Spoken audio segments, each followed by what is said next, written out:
Stats, small ball, chicks dig the long ball. Major League Baseball has gone through many transformations from a time when teams relied on small ball to an era when average hitters became home run machines. It's a game defined by eras, by how it's played, who played it, and what the ball itself could do. Today I want to discuss with you three Major League Baseball's defining eras: the dead ball era, the steroid era, and the juice ball era, and show you how each one shaped the game we see today. Whether you know a lot about baseball and have your own stories, or you've only seen highlights in passing, this journey through baseball's transformation might make you look at the game and maybe even life a little bit differently. I started watching baseball in the late 90s, right in the heart of the steroid era. My first memories of watching baseball and what got me hooked on the game was watching during the 98 season. I was glued to the TV watching Mark McGwire and Sammy Sosa chase Roger Maris's home run record of 61 home runs. That season, Mark McGwire finished with 70 home runs and Sammy Sosa finished with 66. After the strike season of 94 that caused a lot of fans to stop watching, the drama and excitement of chasing those home run records brought most of the fans back, and I revived the game. Since, I've read countless articles, pored over stats, and studied how the game has changed and why. Let's start at the beginning of the dead ball era, starting roughly in 1900 and ending in 1990 after the White Sox betting scandal. This was the era of small ball. Home runs rarely occurred, and it was a game that was unrecognizable to people today. Teams relied on bunting, stealing bases, and contact hitting just to scrape runs. It was gritty and strategic. Scores were low and every base mattered. This is what the baseball looked like. It was scuffed, dark, and they rarely cleaned. The baseballs themselves were heavy and loosely wound. According to author Donald Kyle, who wrote Baseball in America, the baseballs were rarely replaced during games, becoming soft, scuffed, and difficult to hit with power. Just imagine a tennis ball that's waterlogged. Trying to hit that is near impossible. Pitchers dominated during this era. Cy Young finished with an MLB record of 511 games. Walter Johnson struck out over 3,500 batters. It was their game. The top 5 pitchers of all time in wins were during this era. To compare, the next pitcher in the modern game was Greg Maddux with 355 wins, and he played in the 80s and 90s. Much different from today, which league leaders are usually doubling runs and home runs. And the game didn't change until players like Babe Ruth and they started replacing the ball.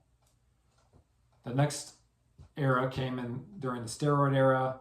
This peaked in the late 90s and early 2000s. In 1998, Mark McGwire and Sammy Sosa captivated the nation. Every night it felt like they were rewriting history. Tom Ferducci from Sports Illustrated wrote in his article, "The Greatest Season Ever," that the 98 season was the best ever for the league. It revived baseball after the 94 strike that had turned fans away. The saying, "Chicks dig the long ball," was started on Nike's iconic commercial with pitchers Tom Glavine and Greg Maddux, who were trying to get attention from women who were attracted to home run hitters. Players like Barry Bonds took it even further, hitting 73 home runs in 2001. He finished with an all-time home run record of 762, which is an MLB record. With gaining evidence that steroids were being used, trust in players in the league were broken. Many of the players in this era were later linked to performance-enhancing drugs and left out of the Hall of Fame. For years, MLB turned a blind eye. Home runs were good for the league, and it brought in a lot of money in business. But eventually, from media and legislative pressure, investigations exposed the widespread use of PEDs, and the legacy is still controversial today. Some of the recognizable players are Manny Ramirez, Alex Rodriguez, David Ortiz. These allegations tarnish the reputations for these players, and they don't have a path to the Hall of Fame. And then finally, we enter the juice ball era. That's more of the modern era from mid-2010s to now. Suddenly, average hitters were blasting 30-plus home runs. And in 2019, the league hit over 67 home runs, which was an all-time high. Gabe Lacus wrote in his article, MLB home run onslaught is just heating up. In 2019, more runs have been scored each season than any time since 2007. And MLB quietly altered their baseball. This is a modern baseball and how they were manufactured. Some years used different balls altogether for the regular season, for the postseason.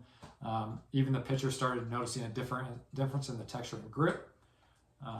With new data like launch angle and exit velocity, teams now train hitters to elevate the ball and chase home runs. Most of the time, there's either a strikeout or a home run. Batting averages have plummeted. Like many professional sports, analytics has become top priority for success, even at its cost of how the game should be played and fans' entertainment. So the ball, with being manufactured differently and the way they hit the ball differently, has changed how scoring is done. So to recap, the dead ball era was a time of strategy and pitchers. The steroid era was powerful and polarizing. The juice ball era has turned every bat into a potential home run. And baseball has changed just like we do, and everything does.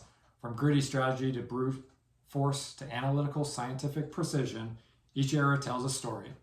And as a fan, I've felt every swing of the bat. The game has evolved from the dead balls to juiced ones, but for the game that was once America's pastime, the love, drama for the big moments, and the legacy of players is what keeps many fans continuing to religiously watch.